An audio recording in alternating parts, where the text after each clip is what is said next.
ఈ దినము కీర్తనలు 60 ధ్యానించుకుందాం.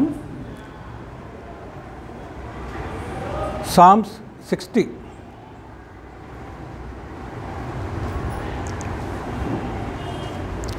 కీర్తనలో 60 మొదటి వచనం మనం చదువుకుందాము.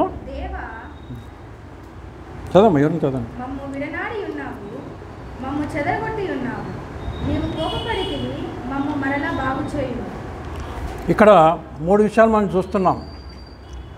కీర్తనకారుడు ఇక్కడ ఈ కీర్తన రాస్తూ మరి ఈ కీర్తన మనం ధ్యానించకముందు ఒక విషయం మనము ఈ కీర్తన యొక్క ఎపిలాగ్ అంటారు కదా, లేక ఇంట్రొడక్షన్, ఎపిలాగ్, ప్రోలాగ్.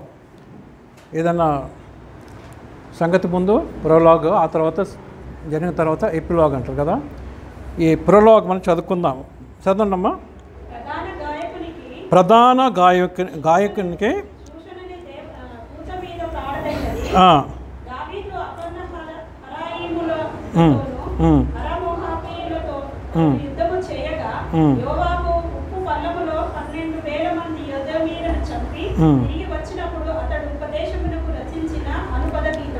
దేవునికి స్తోత్రం, హల్లెలూయా. ఈ కీర్తన ఎప్పుడు మరి రచించినారంటే మరి శత్రువుల చేత వాళ్ళు చుట్టబడి ఎంతో భయంకరంగా వాళ్ళు ఉన్న సమయంలో ఓడిపోతాం అన్న సమయంలో దేవుడు వారి జీవితంలో గొప్ప కార్యం చేసినాడు. ఎంతమంది చనిపోయినారంట? ఎంతమంది చంపేసిన శత్రువులను? 12,000 18,000 12,000 మందిని హతమార్చడం మనం చూస్తున్నాం. కనుక దేవుడు గొప్ప కార్యం చేశాడు కనుక దేవుడు మన జీవితంలో గొప్ప కార్యం చేస్తాడు అని చెప్పటానికి ఈ కీర్తన రచించినారు. అంతేకాకుండా ఈ కీర్తనలో ఒక మాట ఉంటుందంటే ఏంటంటే, ఉపదేశమునకు రచించినది అనుపద గీతము. అంటే ఈ కీర్తన కేవలం పాడటానికే కాదు, ఈ కీర్తన దేనికంటే ఉపదేశము చేయటానికి కూడా పనికొస్తుంది, లేక ఉపదేశము చేయుటకు వాడబడాలి అని మరి అక్కడ ఖచ్చితంగా రాసినట్టు మనం చూస్తున్నాం. కనుక దేవుని బిడ్డలారా, ఈ కీర్తనలో మనం ఏం నేర్చుకుంటున్నామంటే, దేవా మమ్ము విడనాడి ఉన్నావు అంటున్నాడు. ఏంటంటే శత్రువులు మరి చుట్టూ ఉన్నప్పుడు ఏమైపోయింది, వాళ్ళకి భయం వచ్చి ఏమనుకుంటున్నారంటే దేవుడు మమ్మల్ని విడిచిపెట్టేసినాడు అని చెప్పేసి అనుకుంటున్నారు కదండి. ఇప్పటికీ మనం చూసినట్టయితే దేవుడు మరి ఎందుకు ఇశ్రాయేల్ని ఒక చిన్న దేశముగా మరి తను ఎన్నుకున్నాడో మనకు తెలియదు. ఒక చిన్న దేశమైన మరి ఇశ్రాయేల్ మరి అంటే చిన్న ప్రాంతాన్ని తను ఎన్నుకొని తన బిడ్డలకి ఇచ్చినాడు. వాక్యంలో మనం చూస్తాం, భూమియు దాని సంపూర్ణతయు యెహోవాదేని ఎక్కడ చూస్తామో చెప్పండి? కీర్తన 24 మనం చూస్తాం. భూమియు దాని సంపూర్ణతయు యెహోవాదే, అంటే ఎవ్రీథింగ్ బిలాంగ్స్ టు గాడ్ కదండి. ఈ సృష్టి అంతా ఆయనదే. కనుక మనం ఏం చూస్తున్నామంటే, రష్యా అనే దేశం ఉంది కదండి. రష్యా అనే దేశం ప్రపంచంలో అన్నిటికన్నా చాలా పెద్ద దేశం. ఆ రష్యా మ్యాప్ తీసుకొని అక్కడ పెట్టి అనేక దేశాలని మనము పెట్టవచ్చు. దాంట్లో అనేక దేశాలని మనం తీసి కట్ చేసి పెట్టవచ్చు. ఎన్నో దేశాలు దాంట్లో పడతాయి కదండి. ఇండియా లాంటి దేశాలు 5-6 పడతాయి దాంట్లో కదండి. కనుక అంత పెద్ద దేశాన్ని వదిలిపెట్టి ఆయన ఎన్నుకున్న బిడ్డలకి ఎంత ఇచ్చినామో చెప్పండి? చిన్న దేశం ఇచ్చినాడు. కేరళ కదండి, కేరళ అంత స్థలం ఉంటుందేమో. అయితే దేవుని బిడ్డలారా, దేవుడు అబ్రహాముని ఎన్నుకున్నప్పుడు ఏమంటాడు? నిన్ను ఏం చేస్తాను? అనేక జనములకు తండ్రిగా చేస్తానని చెప్పినాడు కదండి. అనేక జనములకు తండ్రిగా చేస్తాను అని అన్నాడు. బయటికి తీసుకొని చేయమంటాడు? బయట చూడు, నక్షత్రాలు చూడు అంటాడు. సరే నక్షత్రాలు ఉన్నాయి, తర్వాత ఇంకేమంటాడు? బయటకి ఇసుక దగ్గర తెచ్చేయమంటాడు. మరి ఇసుక మరి చూడండి అంటాడు కదా. ఇసుక చూడండి అంటాడు. ఇసుక చూడమన్నప్పుడు ఇసుక మనం లెక్క పెడతామా? అయితే దేవుని బిడ్డలారా, అంత జనములకు ఏం కావాలమ్మా చెప్పండి? పెద్ద స్థలం కావాలి కదండి. ఏం కావాలి? పెద్ద స్థలం. రష్యానే కాదు, రష్యా కంటే పెద్ద స్థలం కావాలి. కానీ దేవుడు ఎంత స్థలం ఇచ్చినాడమ్మా చెప్పండి? చిన్న స్థలం ఇచ్చినాడు. దేవునికి స్తోత్రం, హల్లెలూయా. అయితే ఇప్పటికీ ఆ దేశం అట్నే ఉంది కదండి. ఇశ్రాయేల్ దేశం ఇప్పటికీ ఉన్నది. ఎందుకంటే దేవుడు మారడు, దేవుని వాక్యం మారదు కనుక మరి ఆయన చెప్పింది ఏది కూడా మారదు. ఇప్పటికీ ఇశ్రాయేల్ చుట్టూ ఎవరున్నారో చెప్పండి? శత్రువులు. ఇరాన్ అయితే ఏమంటుంది? ఇశ్రాయేల్ దేశమును మ్యాప్ మీద లేకుండా చేయాలని చెప్పేసి వాళ్ళు కంకణం కట్టుకున్నారంట కదండి. ఇరాన్కి ఇద్దరు శత్రువులు ఎవరమ్మా చెప్పండి? మొదటిదిగా ఇశ్రాయేల్ దేశము, రెండవది అమెరికా దేశం. కానీ దేవుడు అబ్రహాంతో ఏమంటాడు? నిన్ను శపించు వారిని నేను శపిస్తాను, నిన్ను దీవించు వారిని నేను దీవిస్తాను. కనుక మనం బాగుండాలంటే ఎవరిని దీవించాలమ్మా చెప్పండి? ఇశ్రాయేల్ దేశాన్ని దీవించాలి. మనమే కాదు, ప్రపంచంలో ఎవరన్నా నేర్చుకోవాలంటే, వాళ్ళు బాగుండాలంటే ఇశ్రాయేల్ జోలికి పోవద్దు కదండి. అది నేర్చుకోవాలి. దేవునికి స్తోత్రం, హల్లెలూయా. అయితే దేవుని బిడ్డలారా, ఇంత ఉన్నా కూడా దేవుడు ఏం చేస్తున్నాడండి? ఆయన ప్రజల్ని ఏం చేసినాడంట? దేవా మమ్ము విడనాడి ఉన్నావు, యూ హ్యావ్ లెఫ్ట్ అస్ అంటున్నాడు కదండి. మమ్మల్ని ఏం చేసినావు? నువ్వు విడనాడి ఉన్నావు. ఎవరన్నా మనల్ని కొన్నిసార్లు మన ఫ్రెండ్స్ ఉంటారు. ఈ ఫ్రెండ్స్ మనకి కొన్ని రోజులు మంచిగా ఉండి ఆ తర్వాత మనకి కాంటాక్ట్లో లేకపోతే మనకు బాధ ఉంటుంది కదమ్మా. నా ఫ్రెండ్ నన్ను కేర్ చేయట్లేదు అని బాధలు కదండి. కొన్నిసార్లు అన్నం కూడా సరిగ్గా పోదు కదమ్మా. ఎవరున్నా లేకపోయినా మనకు ఎవరున్నామని చెప్పండి? దేవుడున్నాడు. ప్రైజ్ ది లార్డ్, హల్లెలూయా. కనుక విడనాడడం, మనల్ని ఎవరైనా విడనాడితే మనం బాధపడనక్కర్లేదు. దేవుడు మనల్ని విడనాడితే మనము బాధపడాలి. కనుకనే ఇక్కడ బాధపడుతూ ఏం చేస్తున్నామో చెప్పండి? ఈ కీర్తన రాసి ఏం చేస్తున్నాడు? ప్రార్థన చేస్తున్నాడు. ఏంటమ్మా చెప్పండి? ఈ కీర్తన ఈ కీర్తన ఏంటమ్మా? ప్రేయర్ ఫర్ రెస్టరేషన్ అని నేను హెడ్డింగ్ ఇస్తున్నాను. అనేకులు మరి మనము ఒక్కొక్కరం ఒక్కొక్క మరి విధముగా మనము ఒక హెడ్డింగ్ ఇవ్వచ్చు. ఒక స్టోరీ రాసి, కథ రాసి, ఒక కాంపోజిషన్ రాసి దానికి మనం హెడ్డింగ్ ఏదైనా ఇవ్వచ్చు. కనుక ఏ ప్రేయర్ ఫర్ రెస్టరేషన్ అంటున్నాను నేను కదండి. రెస్టోరేషన్ అంటే బాగు చేయటం కదండి. దేవా మమ్ములను మరలా బాగు చేయుము అని నేను దీనికి హెడ్డింగ్ ఇస్తున్నాను. దేవా మమ్ములను మరలా బాగు చేయము కదండి. దేవా మమ్ము విడనాడి ఉన్నావు, మమ్ము చెదరగట్టి ఉన్నావు. ఏం చేస్తాడంటే దేవుడు చెదరగొట్టినాడు. దేవునికి స్తోత్రం, హల్లెలూయా. చెదరగొట్టమంటే డిస్పర్సల్. సైన్స్లో మనం చదువుకుంటాం కదండి, హై స్కూల్లో డిస్పర్సల్ ఆఫ్ సీడ్స్ అంటారు. కొన్ని గింజలు ఏ విధంగా ఉంటాయంటే విత్తనాలు, ఆ చెట్టుకి దేవుడు ఏ విధంగా చేసినా అంటే దానికి రెక్కల్లాగా ఉంటాయి. ఆ గింజలు ఎగిరిపోయి ఎక్కడెక్కడ పోతాయి. చెట్టు ఇక్కడ ఉంటాయి, ఎక్కడో ఎంతో దూరం ఎగిరిపోయి అక్కడ పడి అక్కడ మురుస్తాయి. దేని చిత్తం ఏంటి? ఈ చెట్టు అక్కడ పోయి మొలవాలి. కనుక దేవుడు ఇశ్రాయేల్ ప్రజల్ని కూడా డిస్పర్స్ చేసినాడు. ఎందుకంటే మీరు ఎక్కడ బయటికి వెళ్ళి, నేను ఎక్కడైతే మీరు డిస్పర్స్ చేస్తానో అక్కడ వెళ్ళి మీరు ఏం చేయాలి? నా గురించి మీరు సాక్ష్యం చెప్పాలి. దేవునికి స్తోత్రం, హల్లెలూయా కదండి. That is the meaning, that is the purpose of dispersal కదండి. 586 BC యేసు ప్రభు రాకముందు 586 BC బిఫోర్ క్రైస్ట్ కదండి నేను చెప్పే మాట. 586 BCలో నెబుకద్నెజర్ అనే రాజు ఎక్కడికి వచ్చినాడు? యెరూషలేముకి వచ్చి యెరూషలేమును ధ్వంసం చేసి, యెరూషలేం ఆలయంను ధ్వంసం చేసి బంగారం అంతా ఎత్తుకొని వెళ్ళిపోయినాడు కదండి. అంతేకాకుండా ఇశ్రాయేల్ ప్రజలను 3 విడతలుగా తీసుకొని పోతాడు కదండి. ఇన్ 3 groups 3 సార్లు ఎక్కడ తీసుకొని పోతాడు?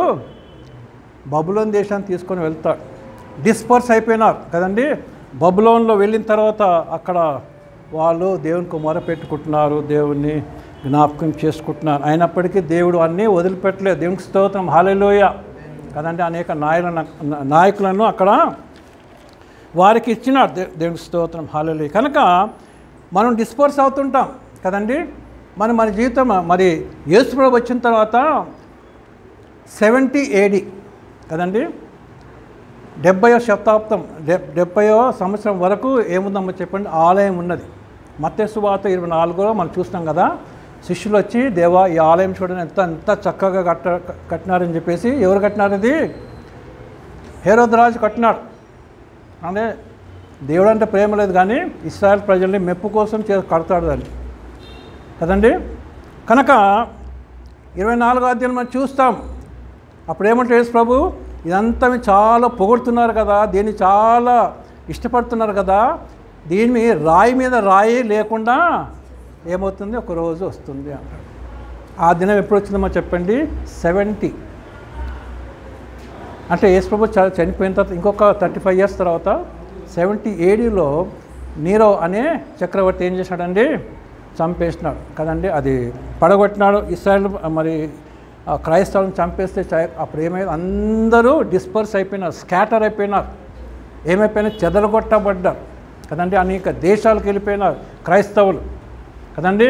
అక్కడ వీళ్ళు ఏం చేసినారు, అక్కడ వాళ్ళు ఇతరులకు మేము క్రైస్తవులను చెప్పి సాక్ష్యం చెప్పి సువార్త ప్రకటించడము స్టార్ట్ చేసినారు కదండి.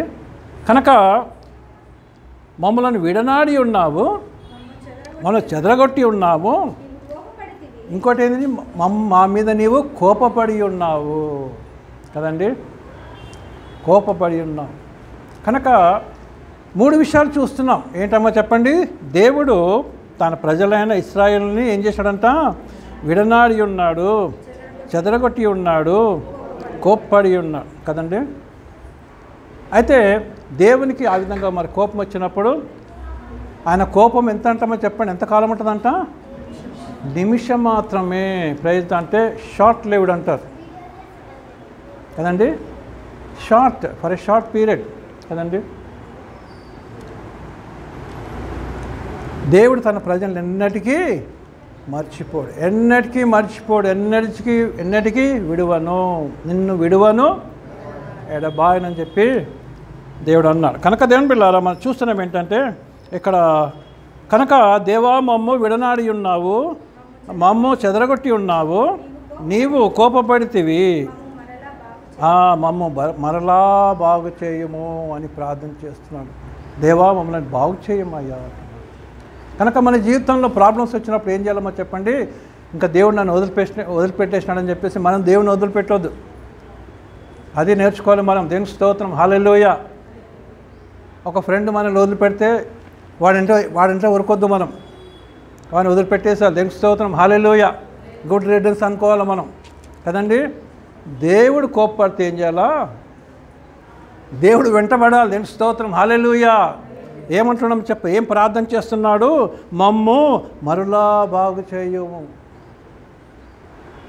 రెస్టోరస్, అదనమాట. మనం బాగు చేయము, రిపేరస్ కదండి. కనుక దేవుని బిడ్డలారా మనం ఏం చూస్తున్నామంటే మరి ఈ విధంగా ప్రార్థన మనం చూస్తున్నాం, మమ్మల్ని తిరిగి బాగు చేయమని చెప్పేసి మనం చూస్తున్నాం. కనుక దేవుని బిడ్డలారా మన జీవితంలో అనేక ప్రాబ్లమ్స్ వస్తుంటాయి. కానీ మనం ఏం చేయాలండి? మరి దేవుని మనం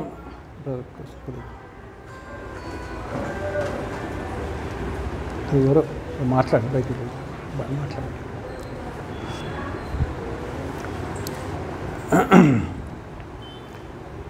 మన జీవితంలో దేవుని బిడ్డలారా ఎన్ని ప్రాబ్లమ్స్ వచ్చినా కూడా మరి మనం ఏం చేయాలండి? దేవుని వైపే చూడాలి. మనం దేవుణ్ణి ప్రార్థిస్తూ దేవుని వెంబడించాలి. అది నేర్చుకోవాలి. దేవునికి స్తోత్రం, హల్లెలూయా కదండి. మనం కొన్నిసార్లు మన జీవితంలో మరి ఇటువంటి ప్రాబ్లమ్స్ వచ్చినప్పుడు ఫైనాన్షియల్ ప్రాబ్లమ్స్ రావచ్చు, హెల్త్ ప్రాబ్లం రావచ్చు, జాబ్ ఇష్యూస్ రావచ్చు, ఫ్యామిలీ ఇష్యూస్ రావచ్చు. ఏది ఉన్నా కూడా ఇంకా దేవుడు నన్ను వదిలిపెట్టినాడు అని చెప్పి మనం అనటానికి వీల్లేదు కదండి. మనం ప్రార్థన చేయాలి. ప్రభువా నన్ను బాగు చేయము, నన్ను మరలా బాగు చేయము అని చెప్పేసి కదండి.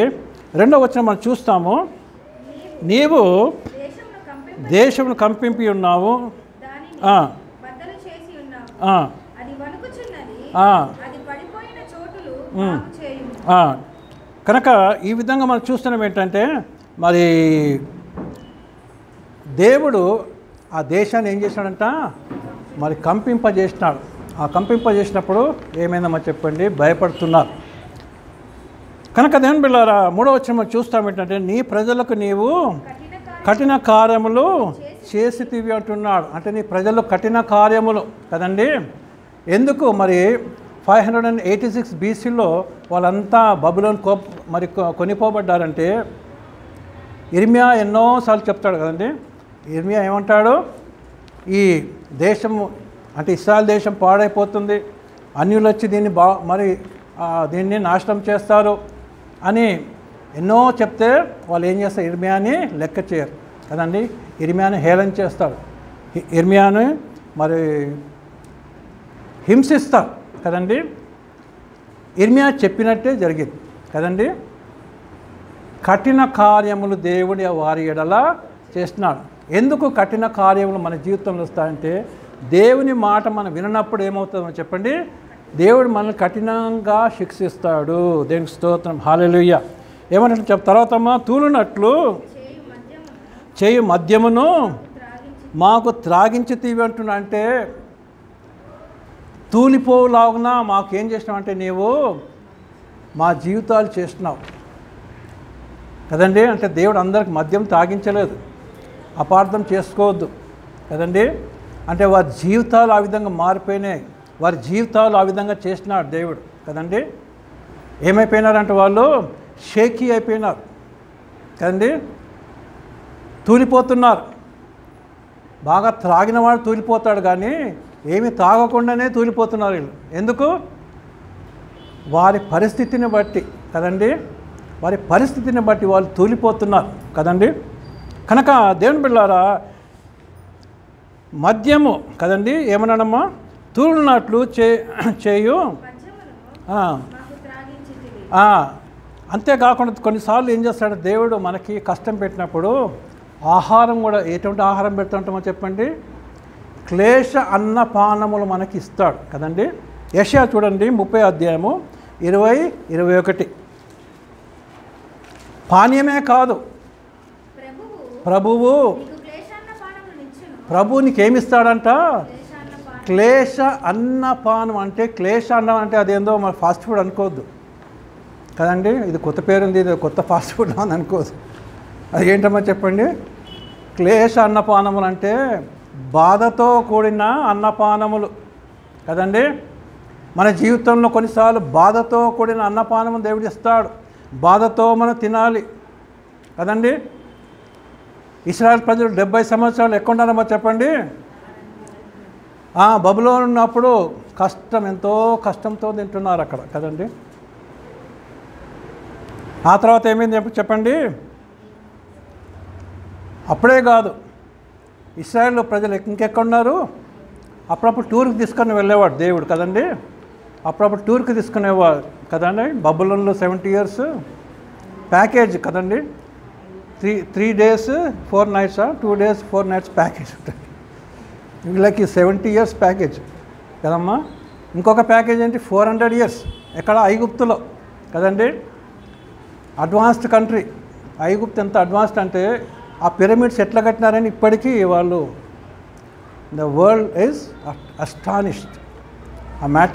ఆ స్క్వేర్, కరెక్ట్గా స్క్వేర్ యొక్క అంత పెద్ద పిరమిడ్ కూడా జస్ట్ 2 inches గ్యాప్ అంటే డిఫరెన్స్ ఉంది, అంతేగాని ఇంకెక్కడ అంత ఎట్లా చేసినారని ఇప్పటికీ ప్రపంచం అంతా మరి ఆలోచన చేస్తుంది. అటువంటి అడ్వాన్స్డ్ కంట్రీకి తీసుకుపోయినాడు కదండి. దేవునికి స్తోత్రం, హల్లెలూయా.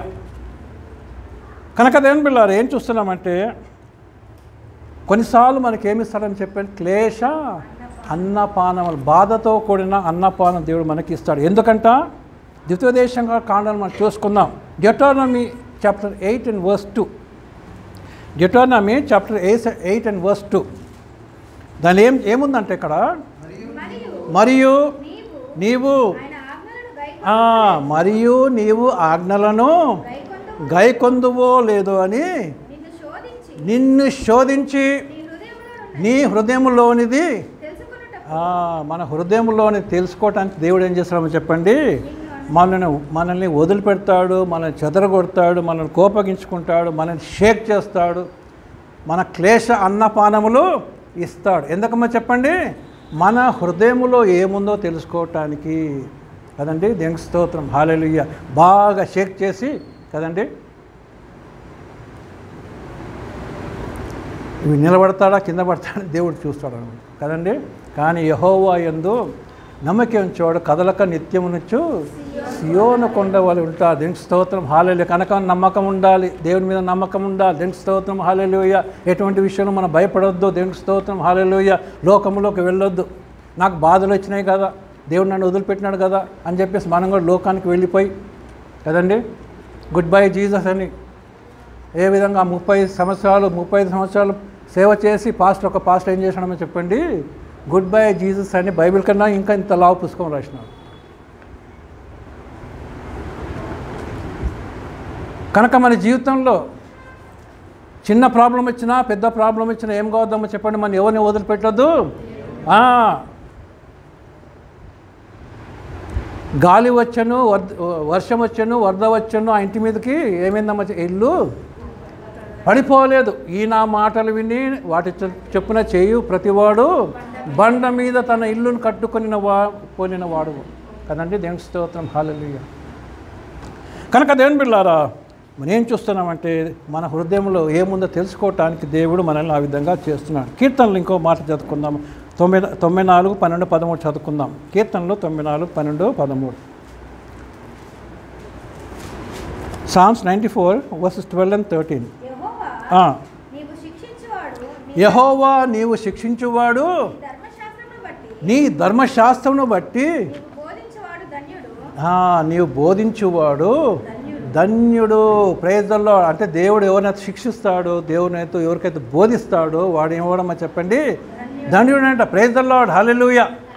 కేవలం మనకు మంచి ఇల్లు ఉండి, కేవలం మనకు మంచి జాబ్ ఉండి, కేవలం మనకు మంచి అన్నీ ఉండి, బ్యాంక్ బ్యాలెన్స్ బాగా ఉండి కదండి, అన్నీ ఉంటే అది బ్లెస్సింగ్ కాదు కదండి. దేవుడు మనం శిక్షించి తన వాక్యం చేత నడిపించే సమయంలో మనము ధన్యులమంట. Praise the lord, hallelujah.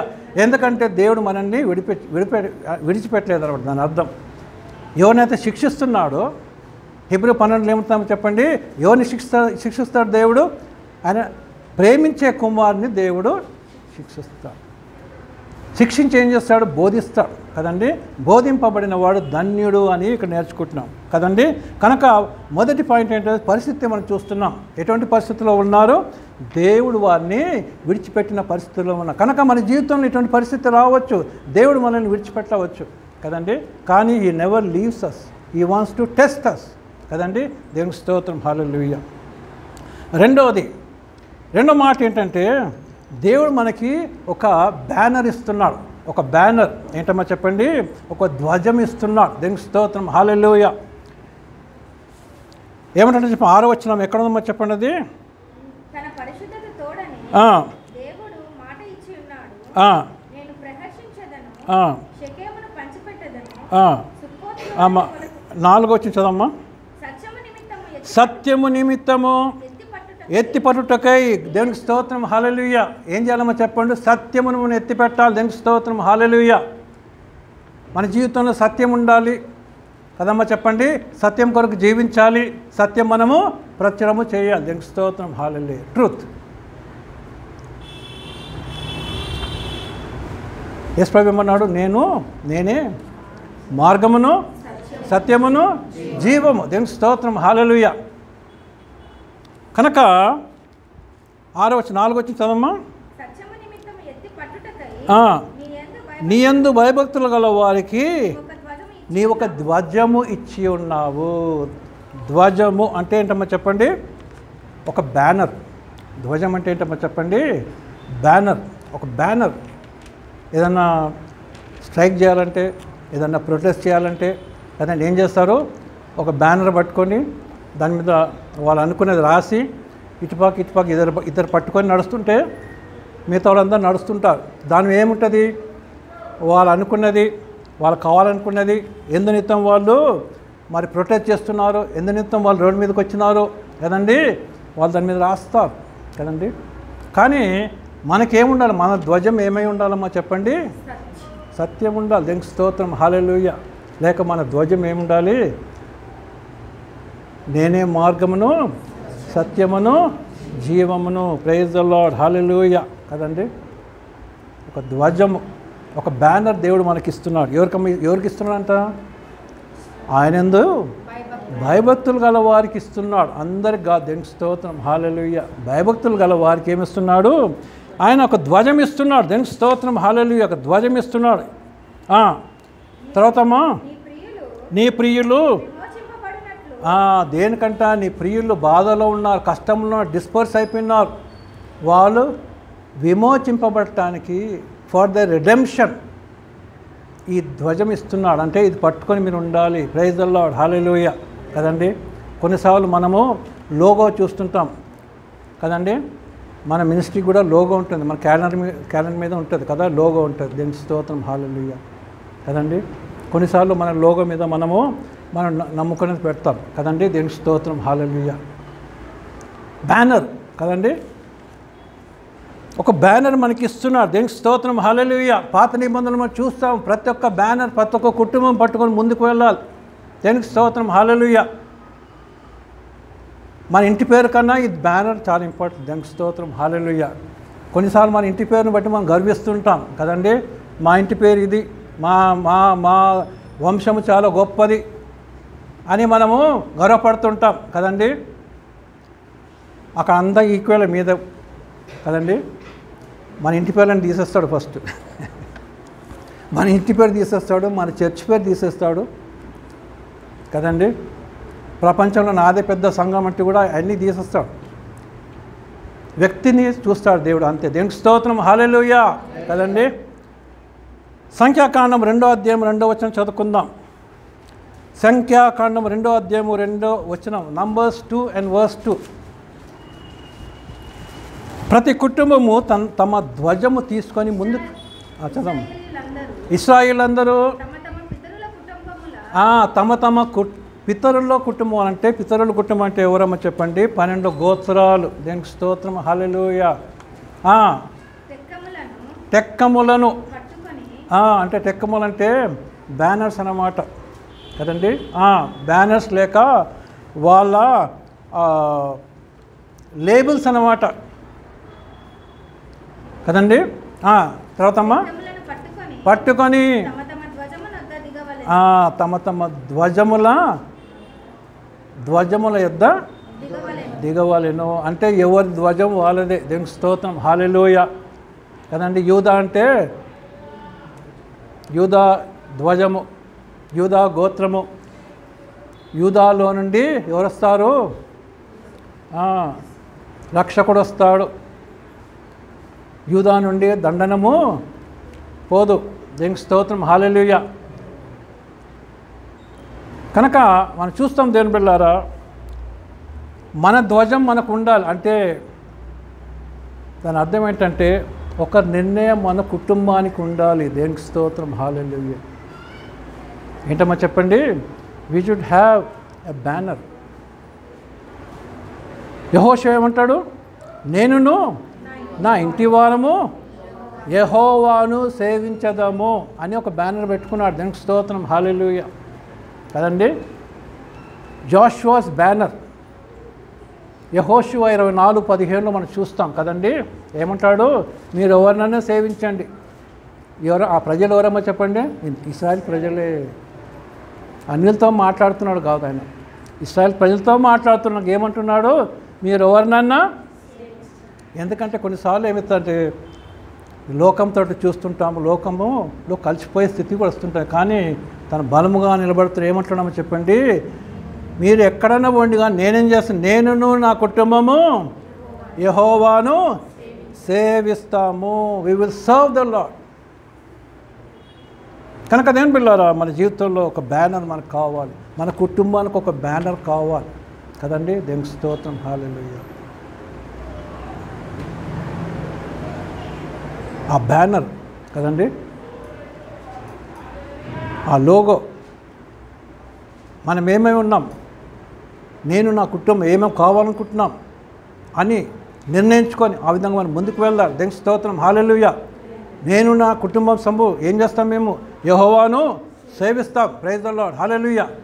Joshua's determination, dedication కదండి. కనుక హిజ్ బ్యానర్. కనుక దేవుని బిడ్డలారా, నిర్గమకాండంలో మనం చూద్దాం 17వ అధ్యాయంలో 15వ వచనంలో మనం చూస్తాము. దేవుడు అక్కడ మోషే తన ప్రజలకు ఏమిచ్చాడంటే ఒక ధ్వజం ఇచ్చినాడు. యెహోవా నిస్సి ఏమిచ్చాడో చెప్పండి. 17-15లో తర్వాత మోషే ఒక బలిపీఠమును కట్టి దానికి యెహోవా నిస్సి అని పేరు పెట్టాడు. యెహోవా నిస్సి అంటే ఏంటంటే చెప్పండి, the lord is my banner. నా బ్యానర్ పేరే దేవుడు. యెహోవా నా ధ్వజము, యెహోవాయే నా ధ్వజము. ప్రైజ్ ద లార్డ్, హల్లెలూయా. కనుక మన జీవితంలో ఏముండాలి, మనం ఒక ధ్వజము దేవుడు ఎవరికి ఇస్తున్నాడో చెప్పండి, తనకు భయపడే వారికి, లోబడే